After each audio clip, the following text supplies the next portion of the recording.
It's hard for me to realize, but are you really planning to come to this event? To be honest, I'm surprised you're even considering this, Betty. Why are you saying something like that? This ceremony should be dignified, and having a family like yours, which is not exactly rich, kind of deprives it of sophistication. So could you leave as soon as possible on my brother's wedding day? Our family's happiness began to fade from the moment my brother's fiancée appeared in her immaculate white dress. The dress, which spoke in words that seemed cold and heavy, overshadowed her beautiful appearance and cast a shadow on our spirit. She looked down at our family, aware that the others were watching, leaving us completely stunned. She seemed to think that our mere presence had lowered the prestige of her world. Her baseless insults were directed only at us, demonstrating a clear disregard for our family. In response to this unfair treatment, only our dad laughed, as if to lighten the mood. "Hey, what an interesting situation," he said. His laughter surprised everyone around and raised the moment of silence of the crowd. It was as if at that moment all the tension that had gathered around dissipated, and an uncertain relief froze on the face of everyone present. I stood on the sidelines, watching as everyone around me tried to restore the normal course of events. "My name is Joan, I am 22 years old, and I live a completely normal life. I graduated from an ordinary university, and now I work as an administrator in a reputable company. An ordinary word is probably the best word to describe my path. Life did not stand out in any special way, it did not pretend big turns, and I, in general, did not strive for them. But despite all this, it was hard not to feel how everything around you changes when your family is the center of attention, especially at moments like this. My father, on the other hand, is a well-known figure in the field of neurology. After several years of working at the university hospital, he opened his own clinic, and now in retirement he is completely devoted to brain research.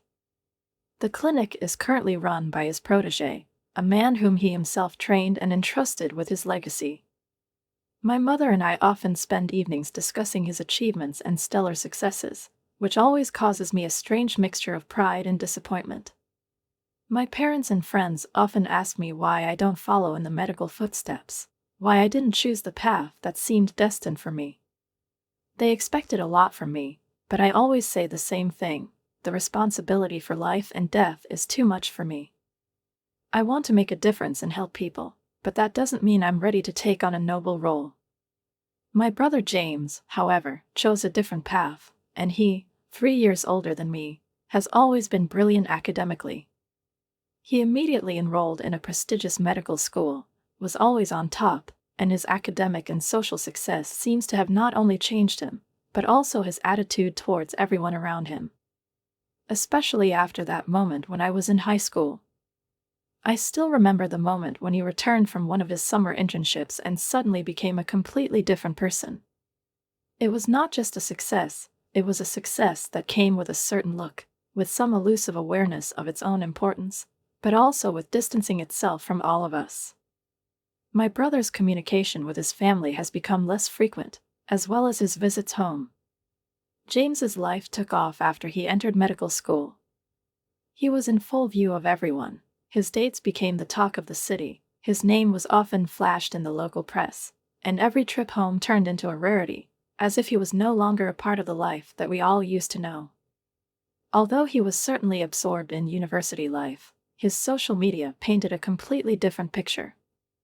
He was often seen in the company of various women, and this image did not escape our father's attention.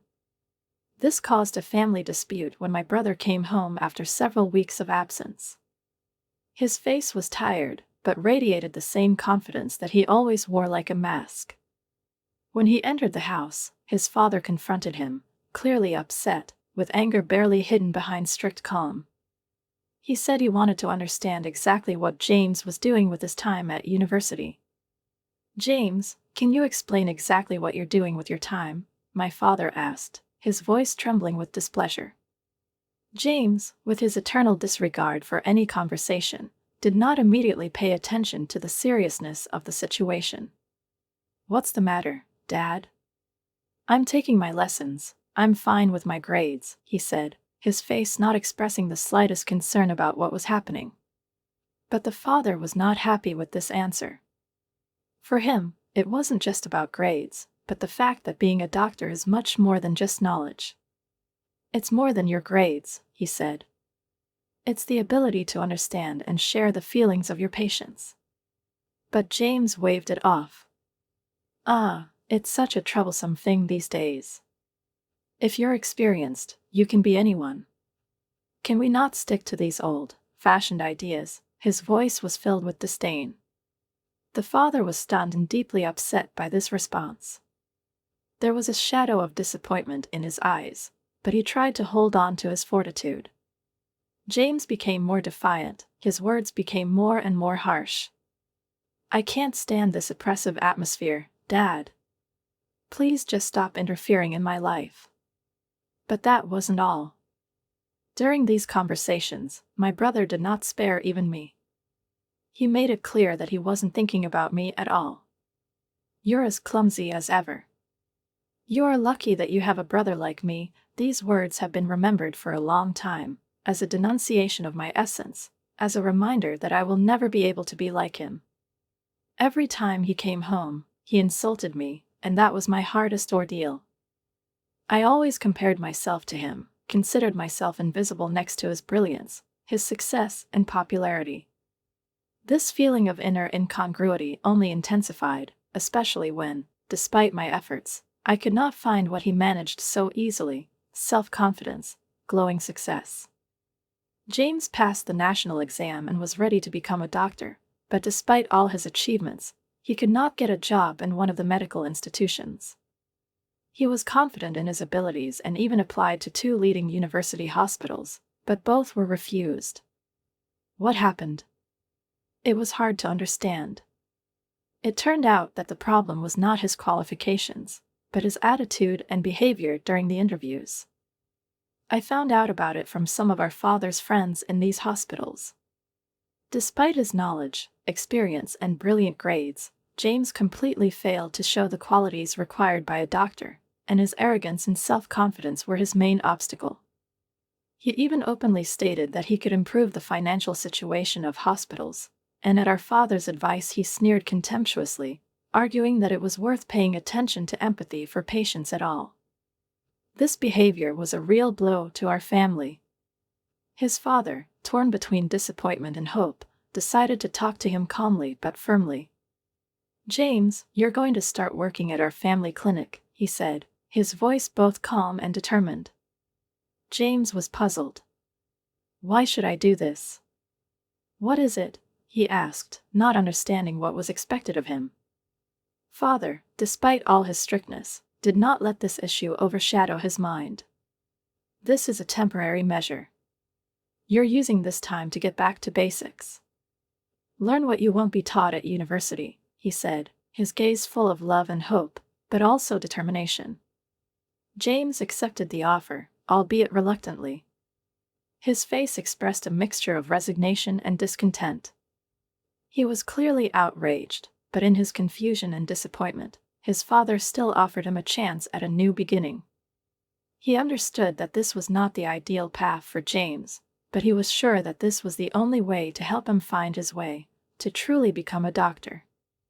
Despite his best efforts, James showed no signs of wanting to live up to the expectations that were now placed on him at our father's clinic.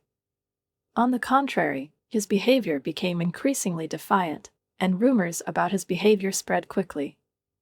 Instead of correcting his self-centered attitude, James seemed to be becoming more and more accustomed to the role of some kind of undoubted successor to our father as director of the clinic, openly bragging about it in front of everyone. His statements became a cause for concern among colleagues, and we seemed to have to only hope that at some point our father's sincere desires, his love and hope for change would finally find a response in James' soul. However, in the midst of these events, James brought home an unexpected guest, a woman whom he introduced as his bride. "This is my fiancée," he declared with a confidence that sounded proud.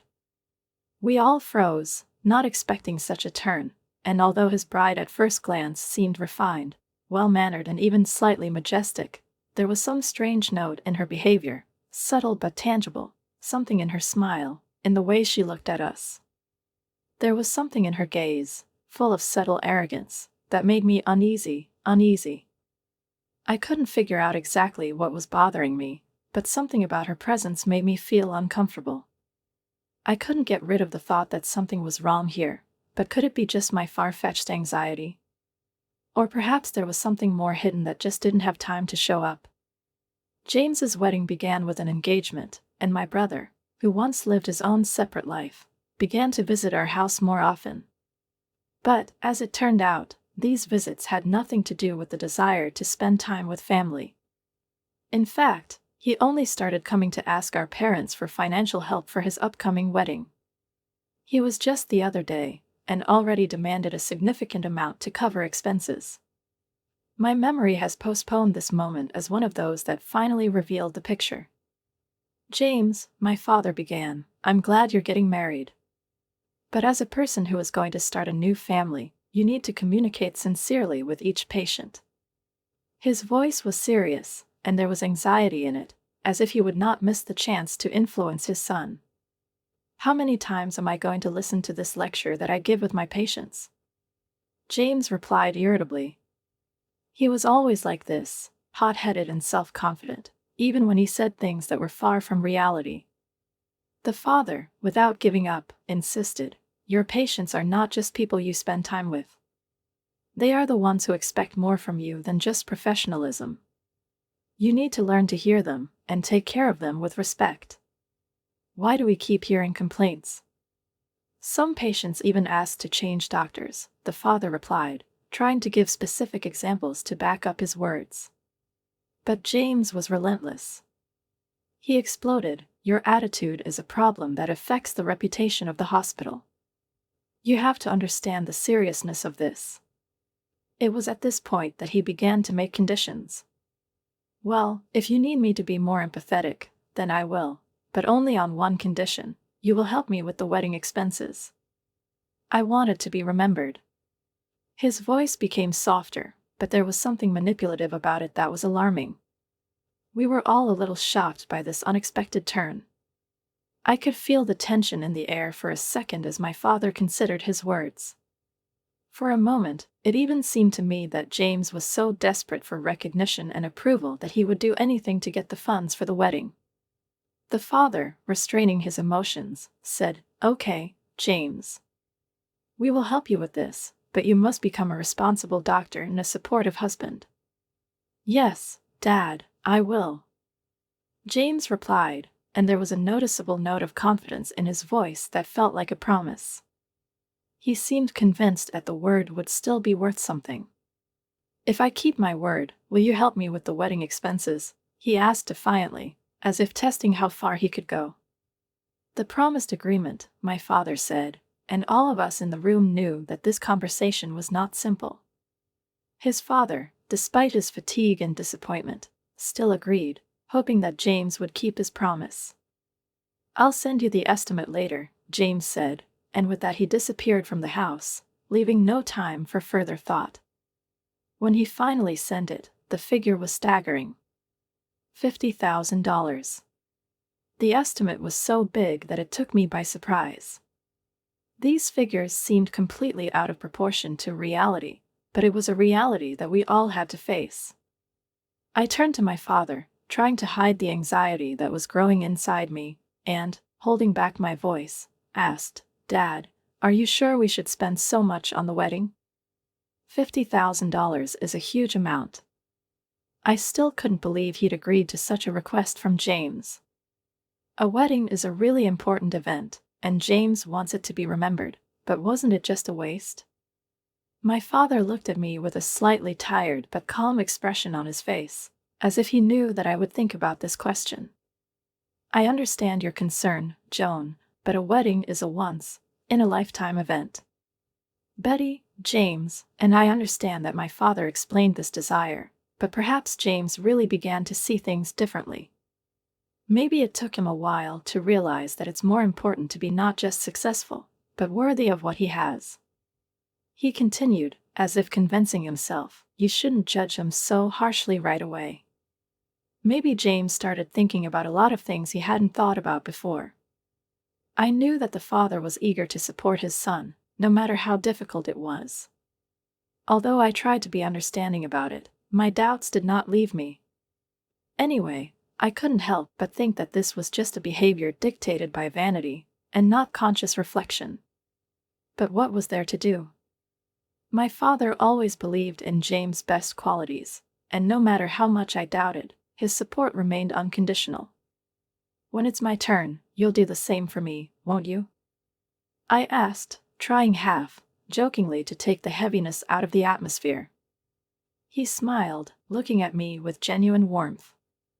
Of course, Joan, when your moment comes, I'll be there for you, as always, he said, and although the words were comforting, I still couldn't shake the feeling that the support he was hoping for might not be exactly what he imagined it to be. After a little thought, I decided that financial decisions, in fact, should ultimately be made by the father. He had his own way of looking at things, and I couldn't dispute his decision.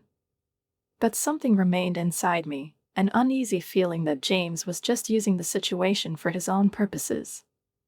That same week, when I was trying to take my mind off my thoughts, I went shopping in the city center. Thinking about what was coming, I did not expect at all that I would meet James and Betty. They literally bumped into me in one of the boutiques, and their smiles were not those that expressed just the joy of meeting. There was something hidden in their gaze, some kind of invisible tension that I couldn't ignore. Joan. Well, hello. James exclaimed, and there was something light but slightly insistent in his voice. It was as if he was sure that I couldn't miss the wedding. I'm coming to the wedding next month, he added, as if hinting that my presence at the event was beyond doubt. I decided not to argue. Of course I'll be there. I wouldn't have missed it for anything, I replied, although my words lacked the sincerity that usually accompanied my promises. It was a mandatory response rather than a display of joy. James narrowed his eyes and, as if trying to turn the conversation to a more important topic, said, "Just make sure you bring a good present." He said this in a tone that seemed to be even more serious than the entire conversation before. Betty, as if sensing that it was her turn to intervene, spoke a little more softly, but with the same hidden, ordinary expectation. "Have you thought about how much you're going to spend on a wedding gift?" she asked with sincere interest, which immediately seemed a little fake to me. I stopped for a moment, taken aback by such a direct question. What? $3,500? I asked, trying to figure out how this was even possible. The doubt in my eyes did not go unnoticed.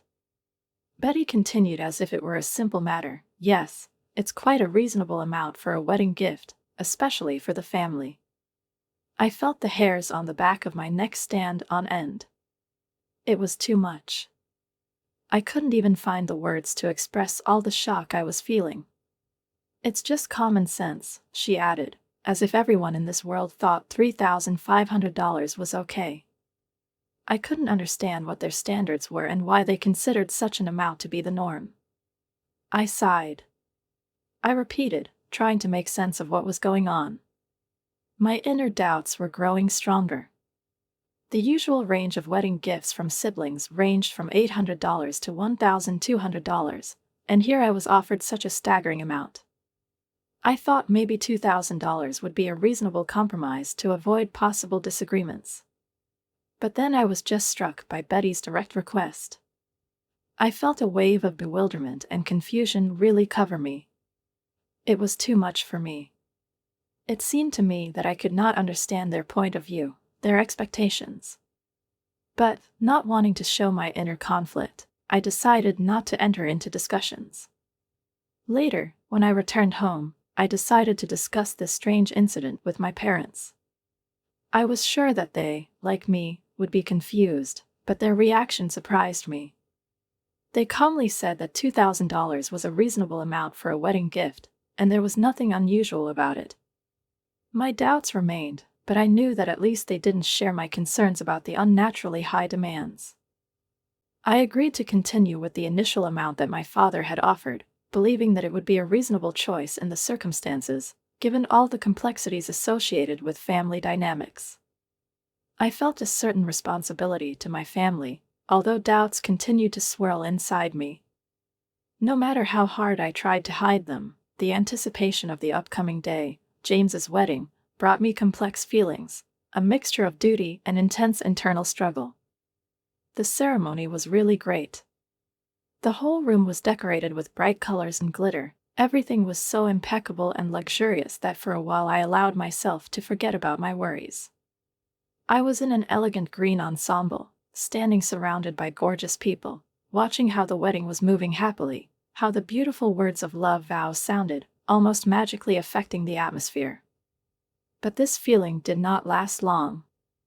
When it came time for the photos, reality returned to my life with unexpected force. James and Betty came over to our table, and I noticed an expression on her face that couldn't hide the hidden contempt. Her smile, which was supposed to be kind, seemed mocking, and as soon as she spoke, her words cut into me like a knife in the back. "Oh, here you are, showing up as usual.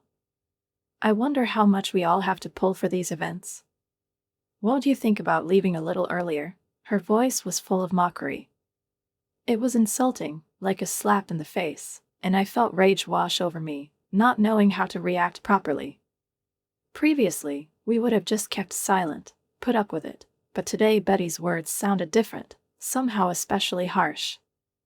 The word "poor family" was so blatantly unfair that I almost couldn't believe it was even spoken out loud. The feeling of shame was deep, but it did not deprive me of the ability to speak. I clutched my drink glass, hardly noticing him, and asked with a shocked voice, "How can you say that? How can you call us a poor family?" There was silence for a while, but her gaze was unbearably cold. My heart was racing and my hands were shaking. I looked at James, waiting for at least some reaction from him. But his gaze was as if he was completely oblivious to what was happening. He was standing next to Betty, his face radiating self-satisfaction. When I demanded an explanation, demanding an answer to this unfair attack, his words were full of arrogance. "Well, what do you want?" "It's true," he replied with a grin, "you're looking at a winner. I'm on my way to becoming the head of the clinic. I've been successful in my life, Joan." His laugh was cold and mocking, as if he was laughing at us, at our whole family, who, in his opinion, had no choice but to realize their failure. I was terrified. It was as if he didn't see how despicable it was to humiliate his loved ones so openly. I continued to stare at him in disbelief, demanding at least some explanation for his behavior. "Do you really think so?" I whispered, not believing what I had heard. He didn't even seem to notice the pain in my words. But Betty didn't stop there. She ignored my pain and continued to throw words at me like stones. "When will you stop picking on James? Relying on the success of my child, what a pity," she grinned, as if saying that all my experiences and all my work are just empty nothingness compared to her greatness. "You work for some kind of low-tire company, don't you?" she said with obvious disdain. "And the wedding gift is only $22,000. How funny." Those words hit the mark exactly, like cold arrows aimed straight at my heart. I tried to justify myself, but her ruthless criticism left no room for defense. It was a blow to my pride that I didn't expect. I felt tears welling up in my eyes, but I held back. "It's simple." I started, but I couldn't continue, I said, although the words were hardly worthy of an answer. Betty continued. "You're all trying to ride my brother's motorcycle because he was destined to become the next director of the clinic," she said with an absolutely confident intonation, as if it were an undeniable truth. I asked with bewilderment, "Yes, is James the chosen one?" She just grinned. "Yes, of course," she said, as if it was obvious to everyone. James stood next to her, clearly satisfied with what was happening, as if the whole conversation was one big confirmation of his victory, his superiority. "You see?" he seemed to be saying, watching me try to find the words. Betty and I are the ones who really mean something in life. And it seemed to me that he sincerely believed so, forgetting that his success was in no small part the result not only of his own efforts, but also of our support, without which his current position might not have been so close. Betty added that our whole family was now in financial difficulties, telling it like it was a fact that couldn't be argued with. And for us, for my parents and me, it was news. She said James would soon be the director of the clinic, something we didn't know, including the current director. Betty and James's words sounded like a cold stone that they put right in my heart. The mood among the guests changed unpleasantly after these revelations, and hardly anyone was able to hide their bewilderment. Glances darted, whispers filled the room, but James and Betty didn't seem to notice the changes. Their smiles became even more contemptuous, as if their words, those sharp stones that they threw in our direction, brought them not just satisfaction, but real pleasure from how successfully they were able to turn the situation in their favor. It was like a bad dream, but this moment, when my father's laughter suddenly broke through the tense silence, became a turning point. His laugh was deep and hearty, and when it rang out in the room, everyone instantly fell silent. "What a great joke," he said with a slight smile, continuing to laugh. His laugh was so infectious that it seemed to push out of the atmosphere all the tension that was nesting in it, all the dull and gloomy emotions. Stunned by this unexpected turn, I turned to him with a kind of pleading in my voice, as if trying to understand what he wanted to say by this. I asked, even though I knew the answer probably wouldn't comfort me. But he kept laughing, ignoring me, filling the space around us with his laughter. At some point, it became easier to breathe, as if some heavy weight had been dropped. It was a moment of liberation, although strange, because everything that was happening was so ridiculous that his laughter seemed not just a reaction to the absurdity of the situation, but a real expression that the value of our family could not be reduced by any groundless claims. "Just leave it, let's go home," he said, his voice becoming more serious, and I felt this request ripple through my nerves. My father turned and began to move towards the exit, a softly spoken order that pierced the fog of my thoughts. I stood there in shock, not knowing how to react. It seemed that the air around us suddenly began to thicken, and the space that had recently been full of festive sounds and conversations now looked like an empty, alien place. We were not welcome here. We were people who could be safely laughed at and reproached as pathetic and poor, even despite all the love and care that united our family. My father, however, seemed convinced that we had the right to leave, that we shouldn't be here where we were despised. When we left the hall, James and Betty seemed almost glad to see us leave, and their looks did not hide their obvious satisfaction. My chest tightened in pain, but my father seemed completely unperturbed. Turning to James, he said with cold clarity, "I'm not sure why you feel the need to pretend. But you should keep your ego in check." James's response was quick but unnecessarily easy. "What do you mean, Dad? I'm not pretending to anything." His words sounded arrogant, but they were clearly empty, without the foundation that he would like to give them. And the moment I watched their conversation, I felt the whole situation begin to unravel, like a simple mantra that no longer has the solid foundation that James and Betty tried to build around their version of success. My father continued, and his words became more and more explicit. "As the next director, you should be able to show your abilities elsewhere, and not just rely on your position in this hospital." He spoke with an insistence that left no room for objections, directing his speech directly to James, like another shocking blow. James paused, as if caught off guard. I read not only shock in his eyes, but also bewilderment, as if he had never expected such a turn. Betty turned pale next to him, her hand clutching his, as if trying to hold him in this absurd world that they had built for themselves. There was something like fear in her eyes, and her lips, compressed into a thin line, betrayed her confusion. "James, what's going on?" she asked, as if she couldn't understand how all this could be real. "How could your father dismiss you like that?" She tried to comprehend what was happening, not believing in the reality of the moment. But James was silent. His body, his gestures, his facial expressions said much more than the words he couldn't find. His gaze was distant, and his gestures were uncertain, as if he were in another place, not in this room, not among these people. I saw how he lost himself, as if all his pretensions, all his selfish greatness began to melt, disappear into thin air, and reality suddenly crashed into his face.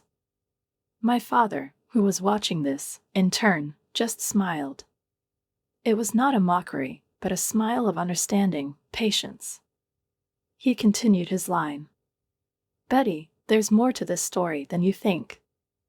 Betty didn't seem to understand exactly what he meant.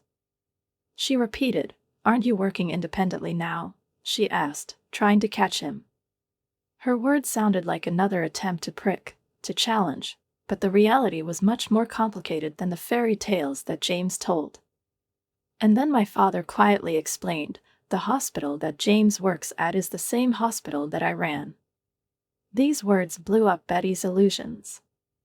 The reality that James built his entire story on deception became apparent. My father's gentle explanation continued to unravel James's web of lies. His fictions, his own self-determination in life as a winner, all this disappeared, unable to withstand a collision with the truth, like a house of cards destroyed by a light breeze. I am indeed a doctor, and my wife has devoted herself to our home, not in search of recognition or fame, but in full dedication to her duty as a loving and supportive companion. Joan, on the other hand, has always been a model of commitment. She held a stable position in the leadership of one of the country's leading companies, and her career developed rapidly. This revelation shocked Betty like lightning, shattering the illusions she had believed in for so long, that we, like them, were a family in financial difficulties. Betty really steered this house like a ship, on which, in her opinion, everyone was in equally difficult conditions. But the reality turned out to be different. In fact, James has faced many setbacks in his medical career. His professional path has turned out to be much more thorny and layered than he would like to imagine. I had to be there for him, to support him in his difficulties finding a job, to listen to his complaints and fears, to lend a shoulder when it seemed the whole world was against him. There were no strategies or plans for how he would move on. There was no clear direction, just a gliding path covered in a fog of uncertainty. His dreams of becoming a hospital director were shattered by the difficulties of real life. It was these events at the wedding, at the time of our frank conversation, that became the final impetus that strengthened my decision to release James from his position at the hospital. I have long understood that this was a necessary, correct decision. Immersed in self-centeredness and absurd games, they continued to build myths about their success and happiness, while the reality of their lives was completely different. I couldn't afford to turn a blind eye to it anymore. When I finally exposed all these painful truths, the atmosphere in the room changed instantly. The air was heavy with the new reality, with the words I said and the way they hit Betty. I announced that we would not be paying the $50,000 wedding bill, and that James's future at the hospital would no longer be what he imagined. The decision was made without reservations. I felt everything around us shrink, and even the extinguished gazes of the guests, who returned to their delicious drinks, seemed to reflect this moment of destruction. Betty's disbelief and grief were palpable. Her gaze was full of a sense of loss, perhaps not only about the wedding, but also about the fact that her illusions about the life she sought to create had collapsed. She, with firm determination, still tried to protest, but the protests were empty. They had no power, like ancient echoes that had gone into the fog. My father always taught me an important lesson. There is no place for arrogance in life, no matter what happens. And at that moment, standing on the threshold of the exit, Joan and I took our calm but firm step. We didn't look back. Everything that could have kept us here had already been destroyed, and now it was decided, the wedding ceremony was cancelled. The guests gradually dispersed, despite the fact that the ceremony continued according to their plan, but each of them already knew that there would be no celebration or further accounting. The expected funds that were supposed to cover the costs were never realized. The whole extravagant game turned out to be empty and absurd, leaving only a heavy financial burden on James and Betty, which they had to bear. Anyway, fate turned out to be unfair. James and Betty were unemployed.